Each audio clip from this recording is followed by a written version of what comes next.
Welcome again to our studios, and let's talk about what's happening between Iran and Israel. The question is very simple. Who is going to win this battle? Who is going to win this war? And after winning, how many casualties will be counted if it continues to happen the way it's happening? To them, it's like they're toying with their missiles, long-range missiles, ballistic missiles, name all the missiles that they have in their stock, that is between Israel and Iran. And let's not forget that it's not Iran, entirely Iran, that is in war, that is at war with Israel. It's the Islamic regime of Iran that is at war with Israel. That's when the leaders of this Islamic regime of Iran died, people were not angry. People are not angry at the death of the leaders. People are just angry at the devastation that awaits them if it continues. If the shelling of all these missiles, name them, will continue, because the damage that will be done will be unprecedented, and that damage doesn't go without, human life being involved. To most of the Israelis, they have bankers. Like every family in Israel has a banker, or the country has put up bankers where the natives and the citizens can go into those bankers in case of the shelling, like the shelling that the likes of that Iran is doing. Remember, Israel has been at war since on all fronts. Their enemies targeting Israel, and most of the talks will be that they want to annihilate Israel and put it out of existence. That is what they say. But is that possible? Is that possible? The possibility of that happening is close to zero, especially in the era that we're living in. Israel is not just blind to those talks, and not just blind to whatever people say and whatever their enemies or her enemies work on. They are up to the clock to make sure that they're also getting the technology that is needed for them to defend themselves against any aggressive attacks from any enemy under what angle. And remember, Israel being a friend of the U.S. has a permanent a permanent security deal. I think so. It's a security deal, a permanent security deal, or a brotherhood deal to protect Israel against her enemies. It doesn't matter whether Israel is a provocative. Doesn't mean that if Israel is the provocative one, they will still come in to help, and that is what they're weighing now with what is happening. The the Islamic regime of Iran says that if the U.S. involves herself in whatever is happening by directly sending missiles into Iran, Iran will target all the U.S. Facilities or U.S. sites within its missiles range. And remember, they say that Iran has the continental ballistic missiles. That means they can hit wherever place they want to hit within no time. But will the US back down really? No, it won't back down, because what is happening is just beyond what we are seeing. What is happening is the realignment of the new world order, and they want to do away with anything that can just bring more troubles and more problems within that realignment. And maybe the Islamic regime of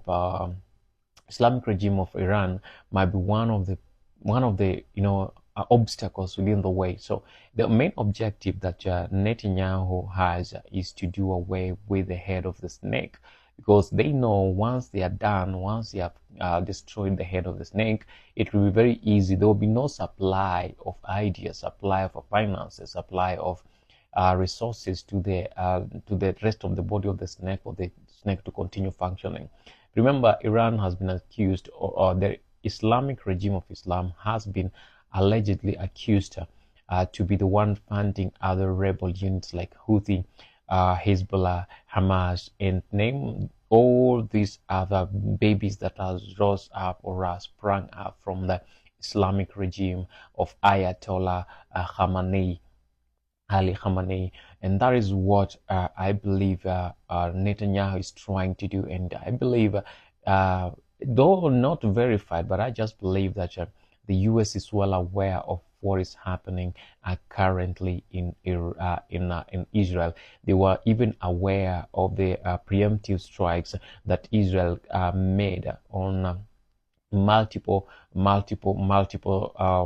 facilities within Israel, within Iran. That is to the Iran nuclear enriching plant and some of the critical air defense assets that Iran has, and Iran was boasting of. So currently, the airspace of Iran is open enough for whatever missile that comes in from wherever place it will come from.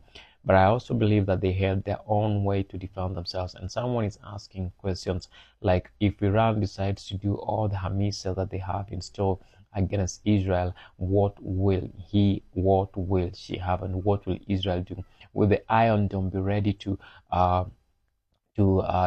destroy all those, to counter all those missiles? Of course, it won't be able to do. Will the David Sling defense system be able to destroy all those missiles? Of course, it will not be able to do that. And they are talking about the RF3, the new defense system, the new tactical defense system that Israel has just developed. There are people giving that rumors that the defense system is from the U.S., is the U.S. funded or U.S. provided, of the U.S. technology. But that is for the ballistic missiles that is able to cut out or destroy whatever missile sent from where, just within the outer space of the earth. And that is very, very interesting. So things are happening, and we're praying for peace within the Middle East, that there will be peace. These two countries will come to an understanding and stop all this, all that is happening.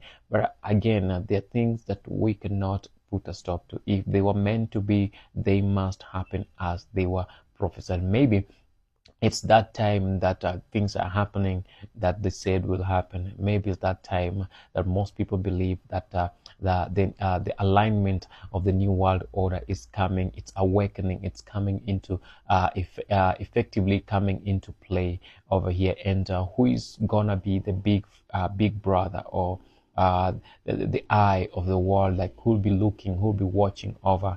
Maybe the US will be the big brother watching over whatever is happening. And we cannot talk more. Let's continue watching whatever is unveiling in all these places. Then we will give our views and our analysis on what's happening next. But the question is that I would like you to answer to me, to answer and write in the comment section, will be between Israel and Iran. Who's gonna take the day? Like, is it a battle to win, or it's a battle of that everybody will get casualties, and we had to make things work? There are many people who think that Israel is gonna take the day in this, but with how many casualties that will it cost it to Israel to gain the win? To me, if you tell me, I'll say that both these leaders need to sit down and have a more constructive talk on how to end all this without causing more casualties or more deaths of the innocent civilians. Not even soldiers. Even soldiers are innocent. Like, there's no human life that needs to be lost for someone to try to cement their leadership, but they need to come together and talk as civilized human beings and try to find a more long-lasting way. And this is Alan Hoy reporting for Alan Hoy TV in Tel Aviv, Israel.